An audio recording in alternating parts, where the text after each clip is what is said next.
시간이네요. 지난 시간에 이제 우리가 한 거는 1편에 1장에 이제 행정이 뭐냐 이걸로 시작을 했죠. 권력이 분립되면서 이제 입법, 행정, 사법 이런 말이 나오게 되었고, 이 행정은 도대체 어떤 거냐, 그죠? 형식적 의미의 행정이 있고 실질적 의미의 행정이 있었다, 그죠? 형식적 의미란 말은 겉으로 봤을 때 행정부가 하는 거, 그걸 우리는 형식적 의미의 행정. 형식적 의미의 입법은 입법부가 하는 거. 실질적 의미의 행정은 이제 그냥 그 내용 자체가 이제 행정이라고 볼 수 있는 거, 이제 이런 걸 얘기하죠. 임명을 한다든지. 자, 그래서 부동산의 등기는 어떤 거죠? 형식적으로는 법원이 담당하고 있으니까 형식적 의미에는 사법, 실질적으로는 등기 업무 이런 거는 행정 업무니까 실질적 의미로는 행정, 이렇게 되는 거죠. 그 다음에 통고처분, 아직 안 배운 사람들은 모르겠지만 통고처분은 원래는 벌금을 때려야 되는데 벌금 대신에 때리는 거예요. 자, 따라서 관세청장 이런 사람이 때리거든요. 경찰서장이나. 그러니까 행정부가 때리니까 형식적 의미에는 행정, 실질적으로는 이거는 사법이다. 사법. 그렇죠? 재판하고 이제 뭐 그죠? 벌금 얼마 이렇게 때리는 거 대신에 범칙금 얼마 이렇게 때리는 거니까 이거는 실질적으로는 사법이 되는 거예요. 나중에 이제 통고처분을 배우면 이해하게 되겠죠. 그 다음에 국회 사무총장이 국회 공무원을 임명을 해요. 자, 이런 것들은 국회가 담당하는 거니까 형식적 의미의 입법, 실질적으로는 직원 임명 이런 거는 인사행정이니까 실질적으로는 행정, 이렇게 얘기를 하면 되겠죠. 이 정도를 구별할 줄 알면 돼요. 그 다음에 이제 행정의 특징이 항상 사법에 비하여 행정은 미래지향적이고, 그렇죠? 뭔가 변화를 일으키는 형성적이고, 그렇죠? 그 다음에 법하고는 다르게 일반적 추상적인 법이라면 행정은 구체적인 뭘 하는 거죠. 영업정지를 때린다, 허가를 내준다. 역시 나중에 입법 배우고 하면 또 이해가 더 쉽게 될 거예요. 조금 이해가 안 되더라도 넘어가고. 그 다음에 이제 행정이라고 얘기하기는 좀 특이한 행위가 있죠. 통치행위. 아주 정치성이 강한 행위. 이제 이런 걸 우리는 통치행위라고 부르고, 이런 통치행위는 법을 기준으로 이게 뭐 위법이다, 위헌이다 말하기가 좀 곤란한 행위들. 그런 걸 우리는 통치행위라고 부른다 그랬어요. 자, 여기서는 우리가 판례를 좀 알아놔야 된다 그랬죠. 어떤 판례를 딱 보면, 아, 이거는 어떻게 결론이 났다더라. 남북 정상회담을 개최하는 과정에 북한에 돈을 보낸 게 있단 말이야. 자, 이게 이제 문제가 돼가지고 실정법 위반으로 이제 형사 기소가 됐어요. 박지원 전 원내대표 이런 사람들이. 자, 그때 뭐라고 주장했냐면 남북 정상회담은 아주 정치적인 행위다. 따라서 대북 송금한 행위도 이런 정치적인 과정에서 일어난 거니까 이걸 가지고 법을 잣대로 뭐 처벌을 해서는 안 된다, 사법심사 해서는 안 된다라고 주장을 했지만, 우리 법원은 어떻게 했다고? 정상회담 개최 그거는 통치행위 맞다, 그거는 사법심사가 좀 곤란하다. 하지만 그 과정에서 일어난 통일부 장관의 승인도 안 받고 북한에다가 돈을 보내는 행위는 분명히 실정법 위반 맞다. 그래서 유죄 판결을 때렸더라. 사법심사 가능하다. 이렇게. 자, 그런 판례들을 알아둬야 된다. 그렇죠? 자, 이거는 이제 우리가 처음 행정법을 공부하니까 행정이 뭔지 해서 간단하게 이제 살펴본 거고, 그 다음에 이제 2장으로 들어와서 행정에 관한 법을 배운 거죠. 행정법. 여기는 이제 연역에서 좀 중요했죠. 행정법은 어떻게 발전해 왔는지. 대륙법계, 영미법계 다르죠. 대륙법계는 다시 프랑스하고 독일이 달랐죠. 프랑스는 공세유됐다라는 행정재판소가 따로 있어가지고 여기서 판례를 통하여 이제 행정법 이론이 발달하게 되었고, 블랑코라는 소년 판결을 계기로 마차 연초를 운반하는 작용은 권력적은 아니잖아요. 그래서 공영무라는 개념으로 행정법이 발달했다. 독일은 영무라는 개념보다 더 좁게 공권력, 권력적인 것만 주로 다뤘다. 따라서 프랑스 행정법이 조금 더 넓더라. 이에 반하여 영미는, 여기는 보통법의 지배, 국가든 국민이든 똑같이 그 법의 지배를 받기 때문에 국가라고 달리 취급할 필요가 없었다. 따라서 국가를 기울하는 이런 공법적인 건 필요가 없었어요. 그 당시에는, 처음에는. 따라서 처음에는 행정법이 필요 없다가 이제 자본주의의 어떤 모순이 하나둘 나타나면서 국가가 개입을 하게 되고요. 자, 그때 어때요?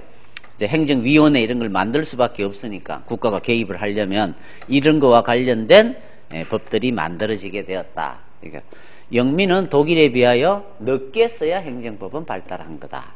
그 다음에 미란다 원칙 이런 건 다 영미에서 시작됐으니까 영미는 절차법을 중심으로 발달했다더라. 대륙법계는 실체법을 중심으로 했다면 여기는 절차를 강조했다. 뭐 이렇게 생각하시면 되겠죠. 그 다음에 이제 행정법의 가장 중요한 원칙인 법치주의, 특히 법치행정의 원칙이 중요했죠. 법에 따른 행정을 해야 되기 때문에 이렇게 안 하면 위법이 되고 제대로 따르면 적법이 되니까 법치행정의 원칙이 중요했는데 법률의 법규 창조력, 법률 유보, 법률 우위 원칙. 법률 우위라는 것은 법이 위에 있으니까 위반하지 마라. 법률 유보는 일정한 행위를 할 때는 반드시 법에 근거를 두고 해라. 뭐 이런 거예요. 법률 우위, 법률 유보.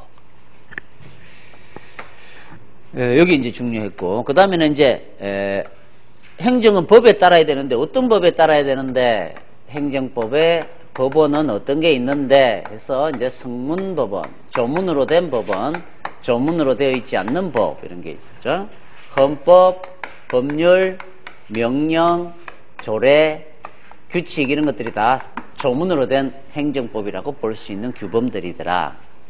조약 및 국제법규도 국제법규지만 우리나라 법에 적용이 되죠. 우리나라 법원이 된다더라. 이런 조약이나 국제법규는 별도의 입법 조치는 안 만들더라도 그냥 조례는 공포되면 바로 우리나라 법으로 들어와서 적용이 되게 됩니다. 별도의 입법 조치는 필요 없다더라. 그거 하나 두시면 되고, 그 다음에 이제 관습법은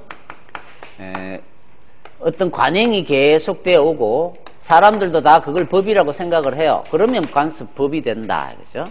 국가가 따로 이거는 관습법이다라고 말할 필요는 없더라. 승인이 따로 필요한 건 아니더라.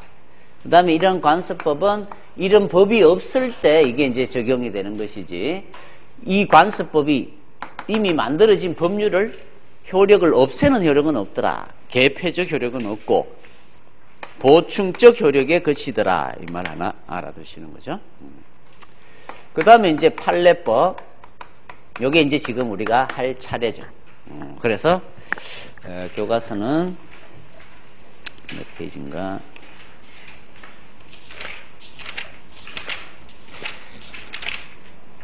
54페이지. 그렇죠? 요거 할 차례다. 그렇죠? 자, 판례법은 뭐냐면 판례가 과연 법의 기능을 하느냐 이 말이에요. 판례가 법이라고 볼 수 있느냐 이 말이에요. 자, 이거는 역시 아까 여기서 우리가 대륙법계와 영미법계를 나누듯이 여기서도 달라요. 판례를 보는 시각이. 자, 대륙법계는 독일이나 프랑스, 영미법계는 다르게 보더라. 우리가 영미법상 이제 미드를 보면 미국 드라마 이제 저도 줄여 썼어. 자, 이런 이제 미국이나 이런 미국 드라마를 보면 뭐 법대생 이런 얘기들이 나오는 드라마가 있단 말이야. 자, 그런 데는 공부를 어떻게 해요? 영미는 우리 같이 이렇게 책 갖고 공부를 안 해요. 걔들은 어때요? 케이스를 던져주죠.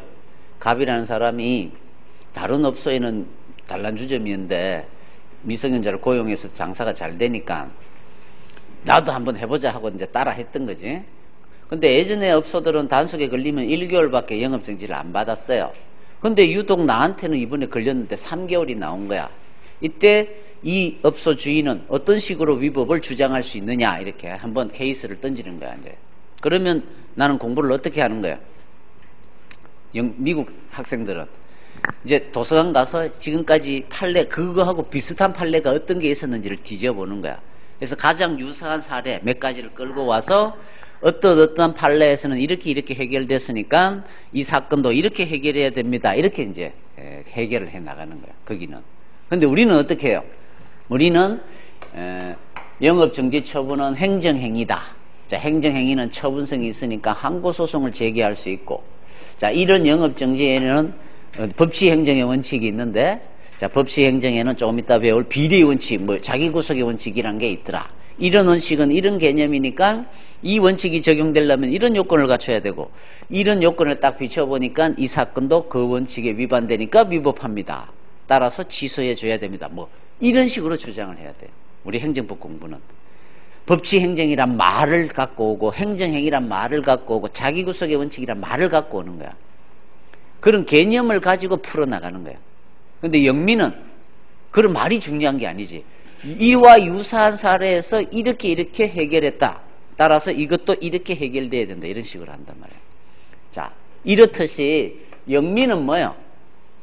판례 갖고 법이 되는 거야. 여기는 판례 갖고 법같이 되는 거야.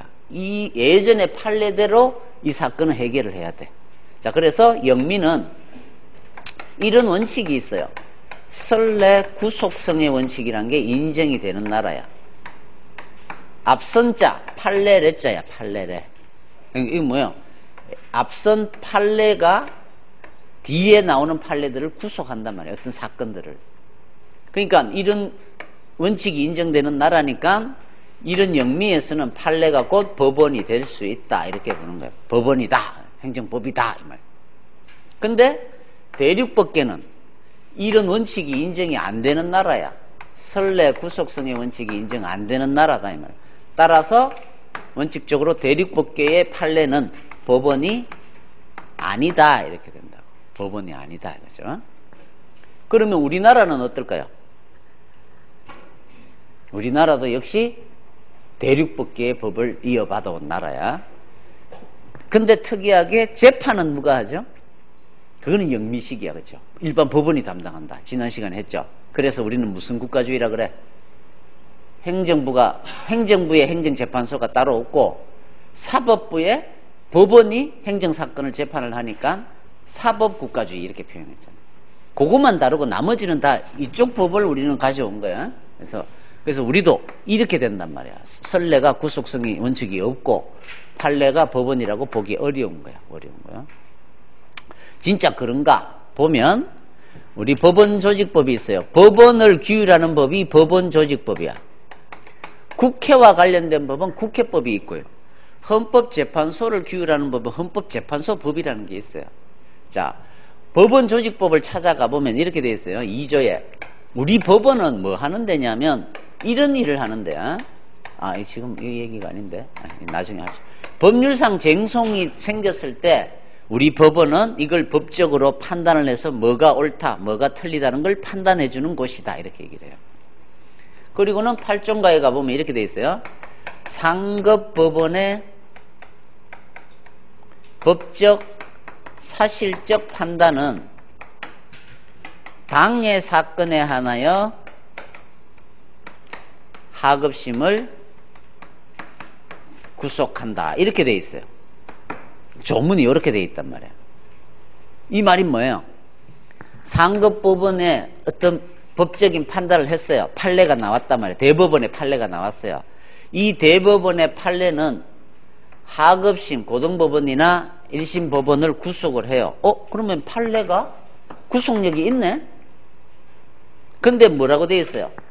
이 사건에 한하여만 하급심을 구속한다. 이렇게 돼 있단 말이에요.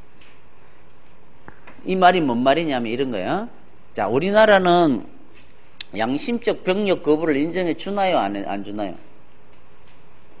안 해주죠. 그렇죠? 나 여호와의 증인이야. 그 종교를 믿는단 말이야. 이 종교는 총을 못 들게 돼 있어요. 그 교리상.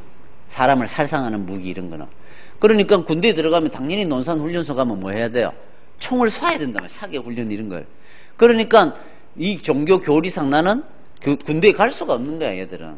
그러니까 군대 영장이 나오면 안 가요. 그럼 어떻게 돼? 헌병대들이 잡으러 다니지. 그럼 잡아가서 기소를 합니다. 병력법 위반으로. 자, 그러면 이제 형사처벌을 받는 게 기소가 되면. 그러면 이제 형사법원에서 어때요? 1심 법원. 자, 기소가 됐어요. 자, 유죄냐, 무죄냐, 이 말이에요. 지금은 어떻게 할까요? 거의 다 유죄 판결이 나와요. 징역형이 나올 수도 있고, 벌금형이 나올 수도 있어요. 징역 1년 만약 이렇게 나왔다. 그러면 얘는 뭐요? 징역형을 사는 거야, 이렇게. 양심적 병력 거부를 인정을 안 해준단 말이야. 자, 이러면 갑은 어때요? 그래도 한 번 더 다투고 싶은 거야. 항소를 합니다. 2심. 그래도 지금은 안 받아주죠. 대법원까지 갑니다. 3심. 3번 재판 받을 수 있잖아요. 대법원도 지금 현재는 양심적 병력 거부를 인정을 안 해주니까 역시 상고 기각한다 이렇게 나와요. 기각한단 말은 얘는 무죄다라고 주장했는데 이유가 없다. 기각한단 말은 징역 1년 그대로 확정이 되는 거야. 징역형 살아야 돼. 이렇게 된다고. 자, 일관된 우리 대법원의 입장이야. 상급법원의 판단은 양심적 병력 거부를 인정해야 안 해? 인정을 안 하니까 유죄 판결을 때린다는 거죠. 유죄. 이게 일관된 대법원의 입장이야. 대법원의 판단이야. 자, 근데 이런 대법원의 판단은 하급심을 구속하죠. 자, 을이라는 사람이 역시 여호와의 증인이야. 얘도 군대 안 들어갔어요. 그래서 어때요? 역시 잡혀갔겠죠? 자, 기소가 됐습니다. 역시 1심 법원. 자, 얘한테 뭐요? 무슨 판결이 나올까? 역시 유죄가 대부분이 나오겠죠. 근데 무죄 판결이 나올 수가 있을까요? 없을까요? 무죄를 때려도 될까? 이 판사는 이걸 무죄를 때려도 될까요? 안 될까요? 요걸 읽어보죠. 상급법원의 지금까지의 판단은 결론이 뭐죠? 양심적 병력 거부는 인정하면 안 되고 유죄 판결을 때려야 된다는 거지. 당해 사건에 한하여 하급심을 구속한다 이렇게 돼 있다고. 지금 을 사건이잖아요. 지금 갑이나 다른 놈들은 다 유죄 판결을 받았어요. 대법원의 판단은 지금 이 하급심 1심 법원을 구속하나요? 당해 사건인가요 지금? 이거는 당해 사건은 아니잖아. 딴 사건이잖아. 을 사건이잖아. 을 사건. 그러니까 1심 법원은 당해 사건에 한해서만 하급심을 구속하기 때문에 얘는 뭐예요? 무죄 판결을 때려도 됩니다. 이렇게. 가능하다. 이게 가능하다는 거예요. 대법원의 판단, 대법원의 판례를 안 따라도 된다는 거예요. 이게. 그러면 이래도 돼요? 그럼 어떻게 되지? 이러면 얘는 좋아라 하겠지. 그러면 검사가 이번에는 못 받아들이지 이거는. 그래서 어때요? 이번에는 검사가 항소를 하는 거야. 이렇게. 그랬더니 2심 법원, 상급 2심은 어떻게? 왜 양심적 병력 거부를 인정했냐? 아직은 우리나라는 양심적 병력 거부를 인정할 수 없다. 따라서 이 무죄 판결은 잘못된 판결이다라고 해서 1심 판결을 깬다. 파기한다 그래요. 파기. 그리고는 유죄 판결을 때리든지 아니면 1심 법원으로 다시 돌려보냅니다. 그러면 이제 1심 법원은 어떻게 해야 될까요? 이번에는 뭐예요? 1심보다 위에 있는 상급 법원의 유죄를 때려야 된다는 이 판단은 이 을 사건은 당해 사건이잖아. 이 사건에 있어서는 얘는 또 무죄를 때리면 안 돼. 그렇지? 을 사건은 요게 당해 사건이라는 뜻이란 말이야. 그럼 얘는 유죄를 때려야 된다 이 말이야. 혹시나 고등법원도 무죄 이렇게 때릴 수도 있죠. 잘했다. 그러면 역시 검사는 다시 대법원으로 갈 거다 이 말이야. 그러면 이제 대법원은 뭐예요?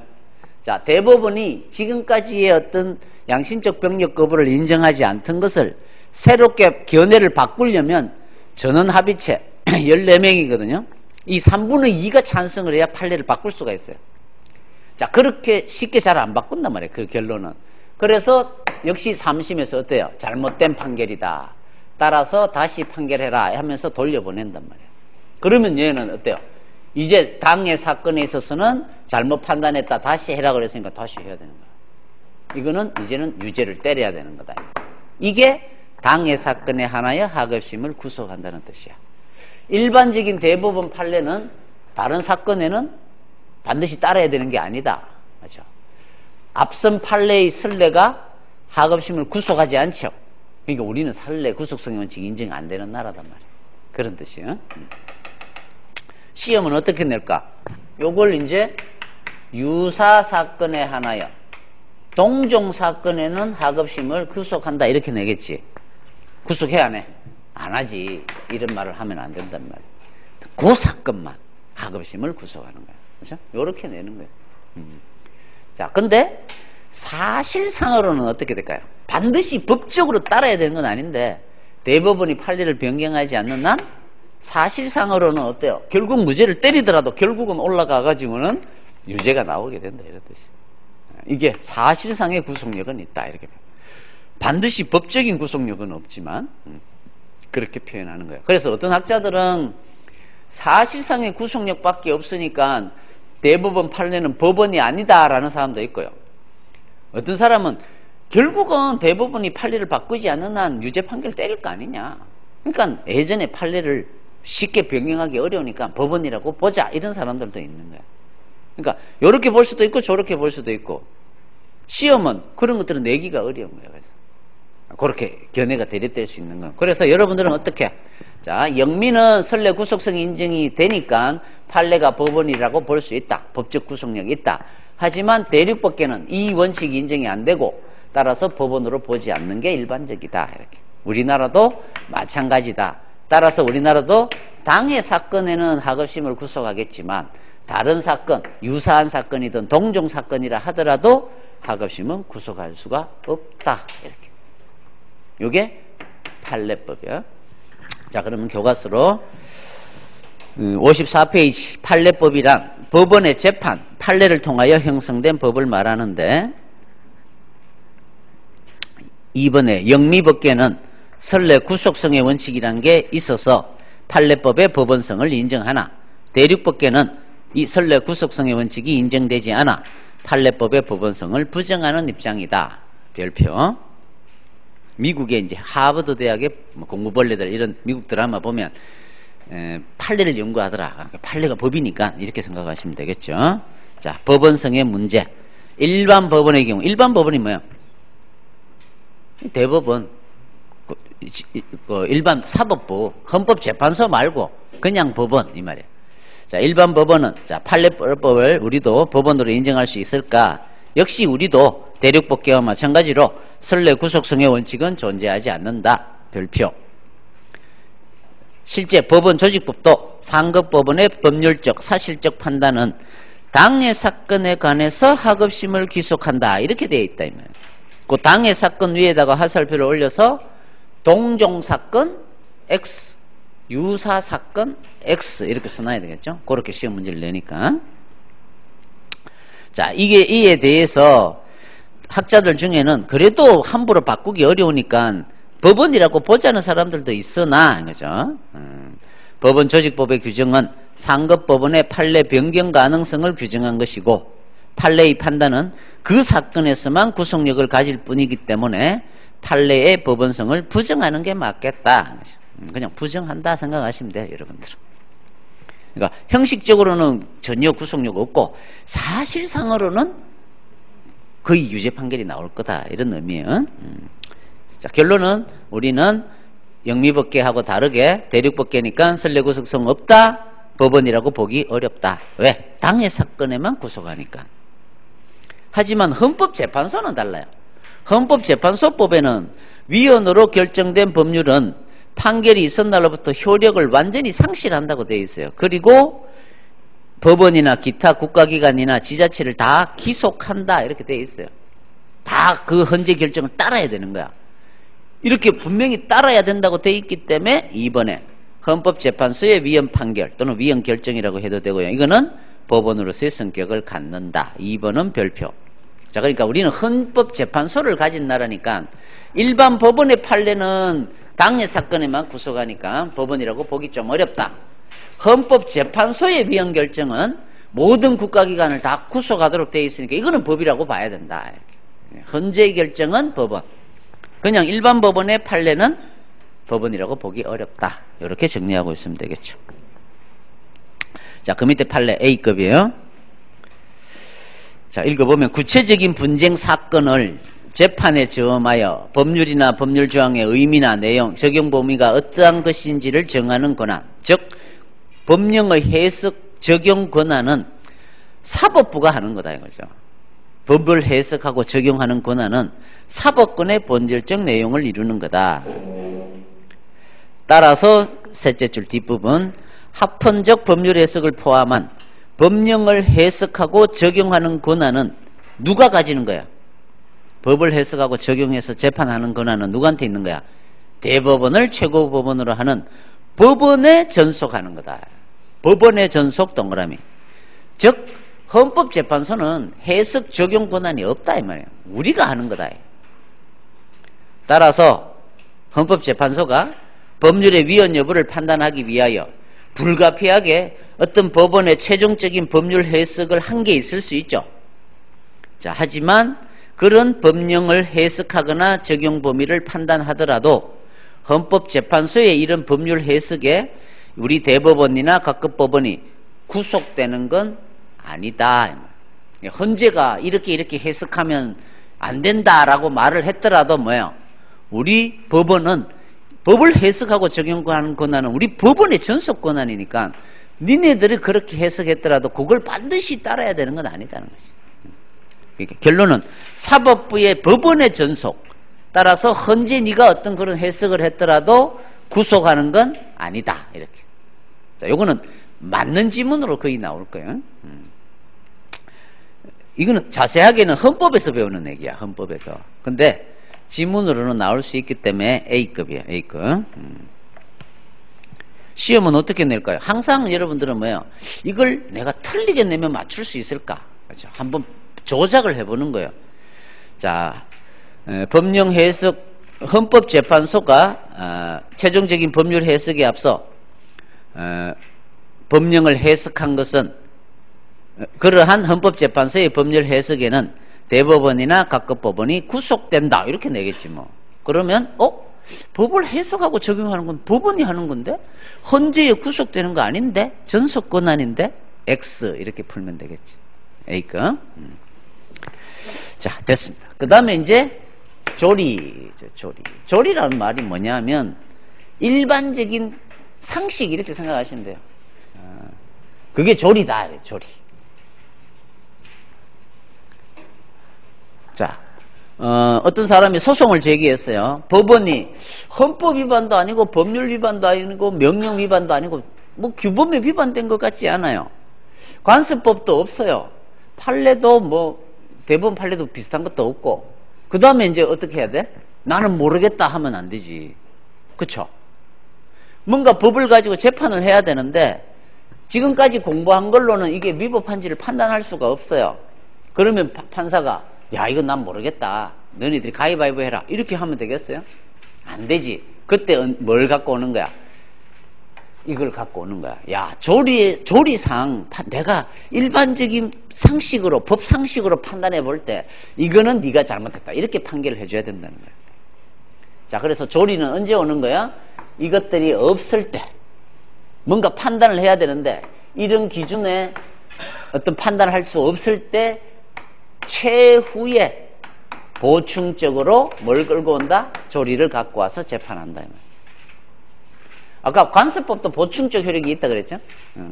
관습법도 없어요. 이제는 방법이 없어. 조리밖에 없단 말이야. 이때 최후의 보충적인 법으로서 재판을 하게 된다 이 말이야. 요 말만 하나 기억하면 돼요. 자, 읽어보면 조리란 사물의 본질적 법칙, 법의 일반 원칙, 마땅히 그래야 되는 거 아니냐 그런 거다. 일반 사회의 정의감에 비추어 반드시 그러하여야 할 것이라고 인정되는 자, 이런 말을 조리라고 불러요. 자, 이 조리는 법의 해석의 기본 원리로서 법 해석할 때 이제 일반적인 상식으로 해석을 하겠죠.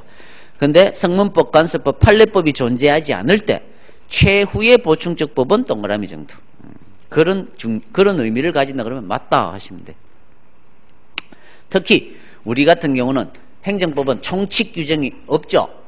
통일된 법전이 없다 그랬잖아요. 자, 따라서 법이 없는 경우가 참 많아요. 우리 경우는 흠결이 있는 경우가. 그러니까 조리가 이제 우리 법원으로서는 아주 중요한 기능을 하게 됩니다. 우리 행정법에서. 그런 의미예요. 조리의 법원성에 반대하는 설도 있다. 이건 몰라도 되고 그런 사람도 있겠지 뭐. 그 다음에 이제 행정법의 일반 원칙. 최근에는 이거하고 일반 원칙하고 다르다고 보는데 아직까지 우리 객관식 시험은 같다고 보면 돼요. 조리가 곧 일반 원칙이다 이렇게 생각하시면 돼요. 일반 원칙이란 행정법의 모든 분야에 일반적으로 적용될 수 있는 법 원리를 말한다. 다수견에는 조리의 또 다른 표현이다. 조리가 곧 일반 원칙이라고 생각하시면 되죠. 자, 그래서 일반 원칙은 이제 따로 떼서 한번 공부를 해보는 거예요. 자, 일반 원칙. 자, 일반 원칙은 왜 중요하다 그랬어요? 자, 실제 다툼이 생기는 경우는 법을 위반하는 경우는 잘 없어요. 우리 공무원들이. 간섭법을 위반하는 경우도 없고 판례도 잘 위반 안 해요. 대부분은 뭐예요? 이것 때문에 일반 원칙 위반 때문에 문제가 일어나는 거예요. 법에는 이렇게 돼 있어요. 1년 이내에 영업 정지할 수 있다. 근데 내가 다른 놈들은 다 1개월 때리는데 나만 3개월을 때렸더라 이거죠. 자, 1년 이내에 영업할 수 있으니까 3개월 때려도 돼, 안 돼? 되지. 법을 위반한 건 아니잖아요. 자, 그러니까 어때요?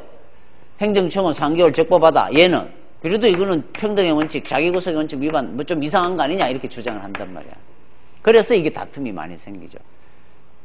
법은 위반은 아닌데 이 일반 원칙 위반을 주장하게 된단 말이야. 이건 명쾌하게 아니기 때문에. 자, 그래서 대부분의 위법과 관련해서 다툼이 생기는 경우는 이 일반 원칙 때문에 다툼이 생기는 거예요. 법원까지 가는 건 거의 대부분 이것 때문에 그런 거야. 자, 1년 이내에 영업 정지할 수 있는데 2년을 때렸잖아요. 그럼 나는 어떻게 하면 돼요? 야, 공무원 찾아가는 거죠. 야, 법 봐라 임마. 1년이 있는데 왜 2년 때리냐? 그럼 공무원 미안하다 이렇게 나올 거 아니야. 법원으로까지 갈 일이 안 생기죠. 실제 법을 위반한 경우는. 그러니까 판례가 나올 일이 없어요. 저런 경우는 잘. 근데 이런 경우는 다툼이 생길 수가 있잖아. 그러니까 판례가 거의 다 뭐예요? 이 일반 원칙 때문에 판례가 나오게 되는 거예요. 그래서 여기에는 이제 판례가 많이 소개되어 있습니다.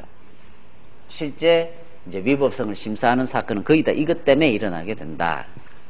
그래서 이거는 좀 공부를 하고 배우는 게 낫겠는데 행정법을 배울 때 이제 법원이라는 이름으로 지금 먼저 배우는 거예요. 쉽지는 않습니다. 이게 조금 어려운 부분이에요. 자, 어떤 원칙이 있냐면 이런 원칙이 있어요. 비례의 원칙, 신뢰 보호의 원칙, 그 다음에는 평등의 원칙. 이 평등의 원칙이 아류작이 이제 자기구속의 원칙이라는 게 또 있습니다. 자기구속의 법리라고도 하고요. 부당결부 금지의 원칙. 이렇게 4가지 원칙이 뭐 더 있는데 이게 이제 가장 중요한 4대 원칙이에요. 말해서 별로 어렵진 않아요. 자, 그 다음에는 왜 이런 원칙을 우리가 따라야 되는지 근거가 있겠고, 그 다음에는 요건이 있겠죠. 어떤 요건을 갖추면 이 원칙 위반이 되는지. 그 다음에는 이제 한계가 있으면 한계를 봐야 되고, 마지막은 위반의 효과야. 비례 원칙 위반이 되면 어떻게 되는지, 신뢰보호 원칙을 위반하면 어떻게 되는지 이거예요. 결론은 위헌 위법이다. 위헌이고, 법률이 만약에 비례 원칙을 위반한 법률이 만들어지면 그거는 위헌이다 그러면 돼. 또는 아까 같이 1년 이내에 영업 정지할 수 있는데 아주 경미한 위법인데 1년을 때려버리면 너무 심하게 때린 거죠. 비례 원칙 위반이다. 그거는 위법하다 이렇게 얘기를 하면 돼. 위헌 위법은 뭐 크게 구별할 필요는 없어요. 헌법상의 원칙이라도 봐도 돼. 비례 원칙은 헌법에 있는 원칙이에요. 행정법의 원칙이기도 하고 헌법상의 원칙이기도 한 거야. 그러니까 어떤 법률이 제일 위에 헌법이 있고 그 밑에 법률이 있잖아요. 그러니까 어떤 법률이 만들어졌는데 이제는 술만 조금만 처먹고 운전하면 무조건 면허 취소를 때리도록 조문을 만들었다 이렇게. 무조건 면허 취소하여야 한다 이렇게 만들면, 자, 이 법률은 좀 심한 법률이다 이 말이야. 비례 원칙 위반인 법률인 거야. 따라서 이런 법률은 위헌 이렇게 합니다. 위헌 결정이 나와요. 자, 그러니까 위헌 위법이다 그냥 생각하시면 되고, 자, 그러면 어떤 건지 알아야 되겠죠? 비례란 말은 뭐예요? 좀 이렇게 뭐예요? 심한 건 심하게 하고 조금 경미한 건 좀 약하게 처벌하고, 이게 비례야. 아주 나쁜 짓을 했으면 강하게 처벌하고, 조금 경미한 위법이면 조금만 처벌하고, 심하면 강하게 처벌하고, 이게 비례의 원칙이다. 이게. 그러니까 뭐 한마디로 말하면 뭐야? 너무 심하게 하지 마라. 너무 심한 거 아니야? 이런 느낌이 드는 건 여러분들은 뭐라고 주장하면 돼요? 비례의 원칙 위반을 주장하면 된다. 그럼 이거는 언제 할까요? 신뢰 보호의 원칙은 느낌상 나의 신뢰를 배신할 때, 그때 신뢰 보호의 원칙 위반을 주장하면 되죠. 이제 와서 왜 말을 바꾸냐면, 분명히 너 해준다 그랬는데 이제 와서 말을 바꾸냐? 이게 신뢰 보호의 원칙이에요. 평등의 원칙은 왜 나만 갖고 그래? 그죠? 딴 놈들은 이렇게 하면서 왜 나만 다르게 해? 이거죠? 왜 나만 갖고 그래? 왜 나만 차별해? 이런 건 평등의 원칙 위반. 부당한 결부는 그게 무슨 상관이 있는데? 이렇게 되는 거죠. 그게 뭔 관련성이 있는데? 관련성이 없을 때 부당결부 금지 원칙인 거예요. 그렇죠? 자, 그러면 조금 배워보면 별로 어렵지 않아요. 자, 그래서 이제 말로 하면 비례의 원칙은 이렇게 표현하는 거야. 자, 우리가 목표를 정할 거 아니에요. 목표를. 우리는 왜 면허 정지를 때리나요? 음주운전한 자에 대해서 어떤 목적이 있겠죠. 면허 정지를 때리는 이유가 있을 거 아니에요. 어떤 이유죠? 음주운전을 하면 이 지각 능력이 떨어져 가지고 브레이크를 넓게 밟는다든지 순간적으로 대처할 능력이 떨어지니까 다른 사람을 다치게 할 수가 있잖아요. 그러니까 어때요? 목표. 우리 국가 입장에서는 우리 국민 전체의 생명과 신체를 보호해야 된단 말이야. 그런 목표가 있는데 음주운전 한 놈에 대해서는 이제 음주운전을 못하게 만들어야 국민의 생명, 신체를 보호할 수 있겠죠. 자, 국민의 생명, 신체를 보호하기 위해서는 어떻게 하면 될까? 술 먹는 사람에 대해서는 그래, 면허 취소나 면허 정지를 때릴까? 이런 수단을 선택을 해볼까? 그리고는 뭐예요? 이 목표와 수단 사이에는 어떻게 해야 될까요? 합리적인 비례관계가 유지되어야 될 것이다 이거죠.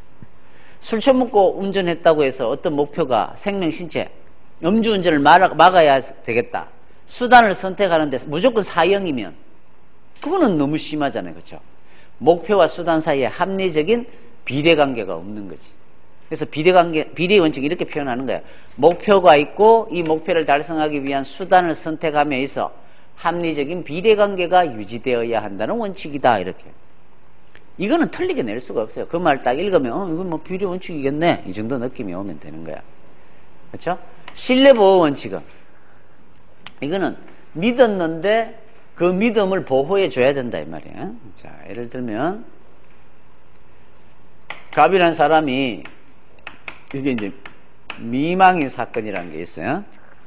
동독에 사는 어떤 공무원의 아내야. 근데 공무원이 뭐 경찰이었는데 어떻게 뭐 공무 중에 칼을 맞고 죽었어요. 그러니까 이 미망인이 이제 동독에서는 이제 살고 싶지가 않은 거야. 그래서 어떻게 서독으로 이제 이사를 가려고 서독 정부 이제 그때 통일되기 전에 서독 정부에 물어본 거야. 내가 서독 정부로 이주를 하고 싶은데 이때 이주를 하면 내가 이러이러한 사안인데 나한테 연금을 줄 수 있냐 물어본 거예요.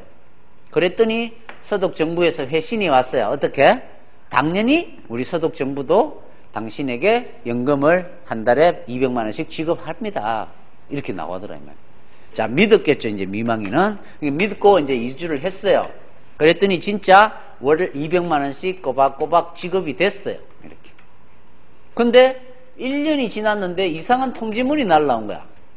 뜯어봤더니 당신은 연금 지급 대상자가 아니었다 이 말. 잘못 판단하고 연금을 지급했으니까 1년치 200만 원에서 2,400만 원인가요? 이자해서 한 2,500만 원을 토해내라라고 통지서가 날라온 거야. 그럼 여러분들 어떻게 했어요? 여러분이 미망이라면 뭐 이런 게 다 있냐, 그렇죠? 분명히 준다 그래서 내가 이주를 해왔는데 이제 와서 다 받은 걸 토해내라 그러면 난 어쩌란 말이냐 이거죠. 결국은 그렇죠? 말을 바꾸지 마라. 준다 그랬으면 계속 줘야지. 난 어쩌란 말이냐. 이제 와서 바꾸면 어쩌란 말이냐. 이런 느낌이 오는 거는 이제 다 신뢰보호 원칙 위반인 것이 이게 그렇죠? 그래서 지금까지 받은 걸 토해내라고 하면 이 미망인은 뭘 주장하면 돼요? 신뢰보호 원칙 위반이다라고 주장하면 되는 거예요. 그러면 안 내도 되는, 안 토해내도 된다 이 말이에요. 그렇죠? 그 다음에 이제 대충 감을 잡아보세요. 별로 어렵진 않잖아요. 말 그대로니까. 평등의 원칙은 뭐예요? 차별하지 마라 이 말이죠. 자, 공무원 4명이서 당직을 쓰는데 여기 이제 부산의 사하구청에 있는 공무원이야. 2명은. 근데 이제 얘는 사하구가 아니라 저기 해운대구의 친구들이야. 같이 이제 공무원 시험 쳐갖고 얘들은 사하구로 가고 얘는 이제 해운대구에 근무를 하게 됐어요. 자, 당직을 쓰는 날이야. 마침 얘들이 술 한잔 하자고 전화가 온 거예요. 그래서 야 오늘 우리 당직이니까 우리 구청으로 놀러 오라 그랬지. 얘들이 이제 찾아왔어요. 저녁에 맹숭맹숭한 거야. 당직 쓰는데 얘들이 뭐 하겠어요? 야 그러면 우리 고스톱 한 게임 치자 이거죠.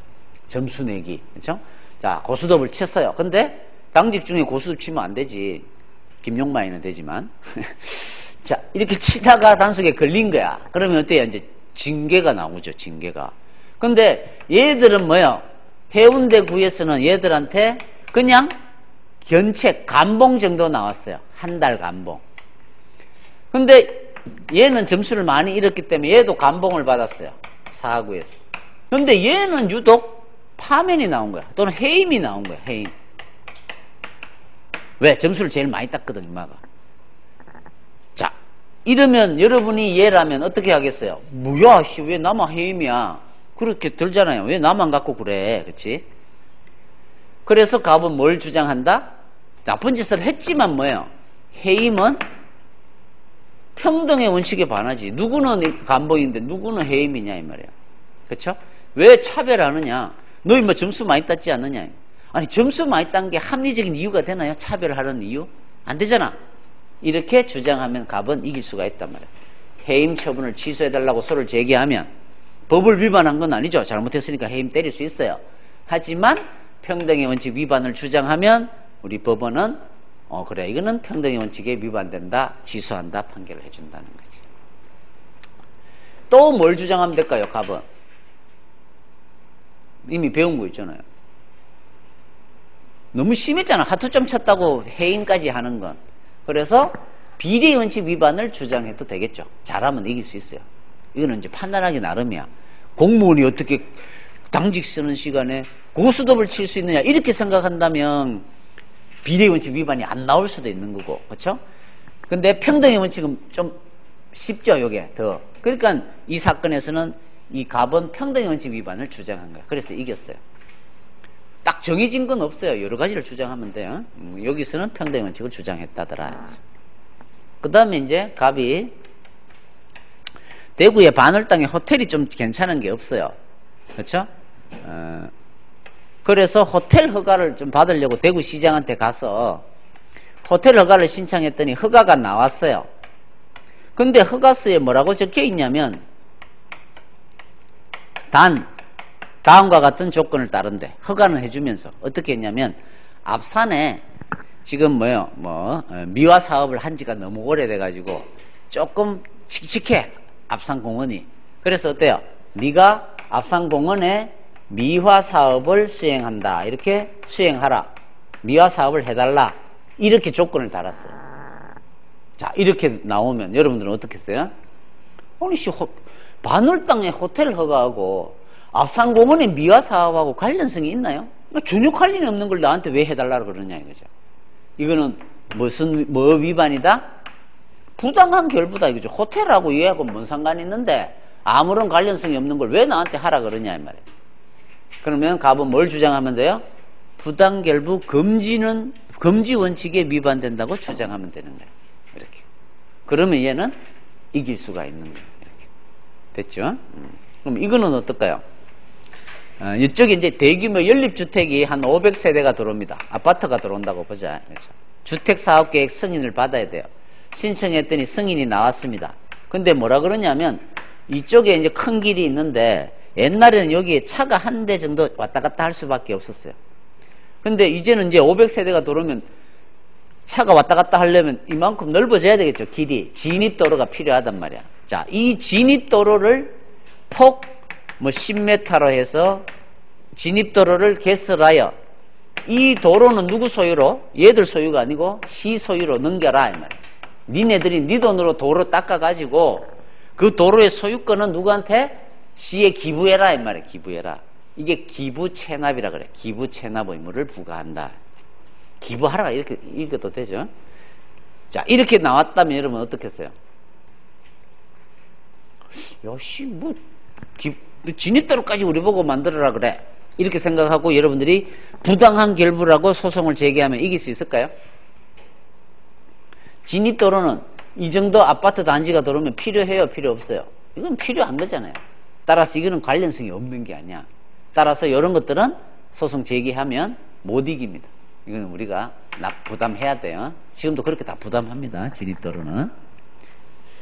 그러니까 이제 이런 것까지 이제 이 분양가에 들어가는 거야.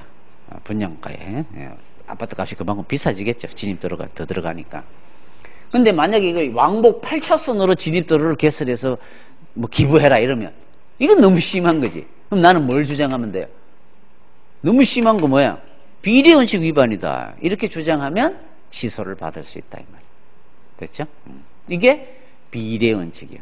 자, 이 중에서 가장 많이 일어나는 건 이게 제일 많아요. 비례원칙. 이게 제일 많이 일어나겠죠. 신뢰보호는 아주 특이한 상황. 신뢰를 준 경우에 문제가 생길 거고, 이거는 차별하지 마라 이거죠. 이것도 좀 자주 나오겠죠.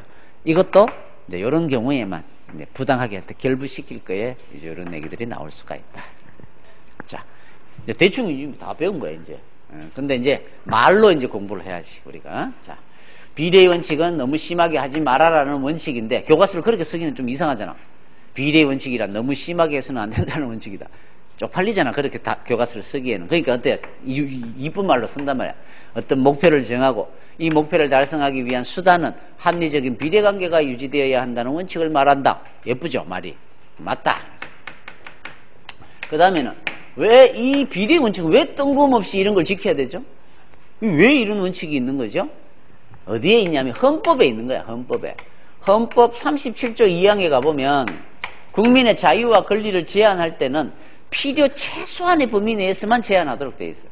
헌법 조문이 그렇게 명령을 내리고 있단 말이에요. 따라서 뭐예요? 그게 필요 최소한이란 말이 다른 말로 뭐예요? 적당하게 해란 말이에요. 너무 심하게 하지 말고.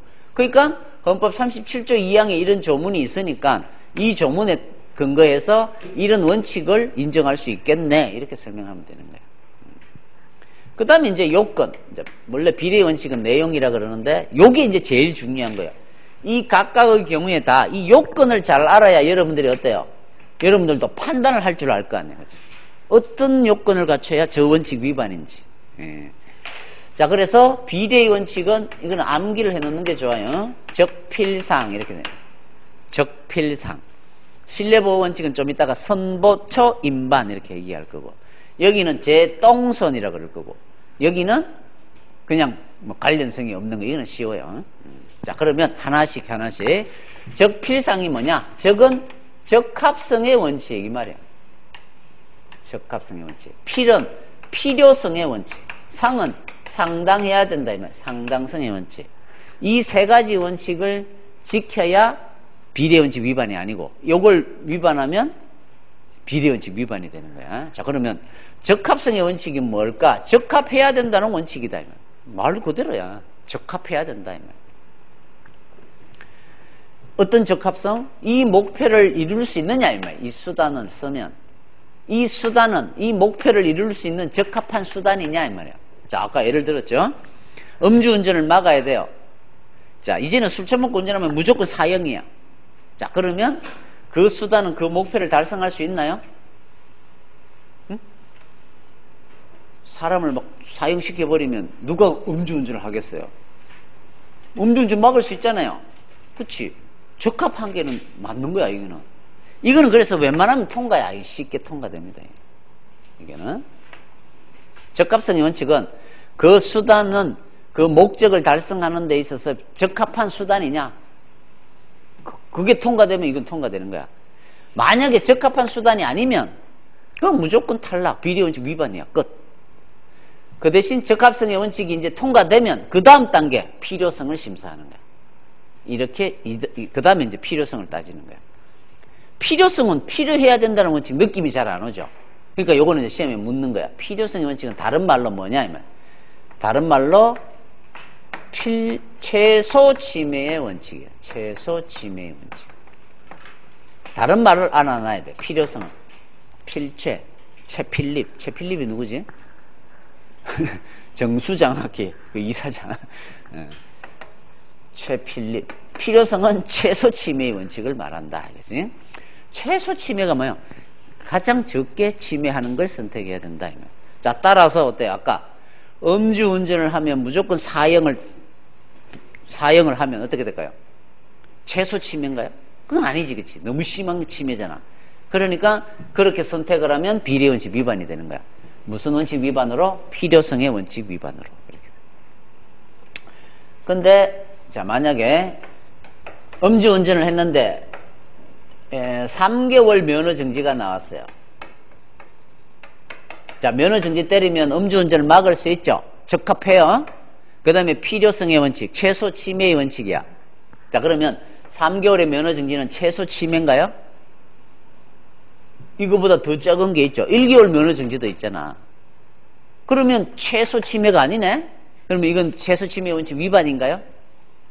그렇게 보지는 않아요. 이 최소라는 의미는 가장 작은 걸 의미하는 게 아니라 좀 작은 거 이런 의미야. 말로는 최소라는 말을 쓰지만 조금 덜 침입적인 걸 선택해 줘야 된다 이런 뜻이야. 따라서 3개월 정도면 그래 뭐 최소 침해는 되겠다. 6개월보다는 짧으니까 통과 이렇게 된다. 그 다음에 이제 상당성의 원칙. 상당성의 원칙은 다른 말로 뭐 협의의 비례의 원칙 이렇게 얘기해요. 협의의 비례의 원칙. 좁은 의미의 비례. 자, 여러분들은 비례의 원칙이라 그러면 저울질하는 거라 생각하시면 돼요. 저울질. 형량을 해보는 거야. 이런 거죠. 자, 이 사람은 자, 음주운전을 이렇게 3개월 영업정지를 때려가지고 3개월 동안 운전을 못하게 함으로써 국민의 생명, 신체를 보호하는 목적이 있죠. 공익적인 목적.